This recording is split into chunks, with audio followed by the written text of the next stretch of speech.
Hi, I'm Lindsay Sawyer with Carly Rae of the Realty Rae Group, and we're here today to talk about how to buy and sell at the same time. So it's time to either upsize, downsize, or maybe actually move to a different state.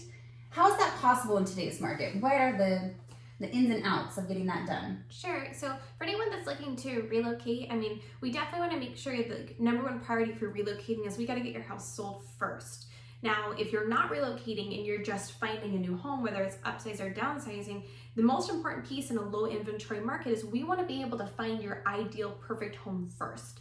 Now, you might say like you're crazy, you're working backwards, but that's kind of what we had to do to be unique to make sure that we could ensure our sellers, hey, you're giving up this house that you loved and bought. We want to make sure you get into another house that you're going to love. Sure. So we are going out actively looking for these homes, knowing what their house could tentatively sell with, and being prepared to obviously get it on the market, because if we get an offer accepted, that clock's moving. Now we have to move a little bit quicker. So when we're getting these offers accepted, we're probably going to do something like a longer close of escrow, maybe try to push out contingencies a little bit. I'm not necessarily going to say that their sell of their home though is a deciding factor. I'm probably not going to talk about that at all. They're buying that house. We know that we can sell it. Sure. Yep. Definitely in this market, your house with the low inventory will sell. Can we edit that out? Yeah. Okay. Where was I going to go with that? Oh, okay. I want to talk about like rent backs and stuff. Okay. So on the buyer side or seller side? If we have to list first. Okay.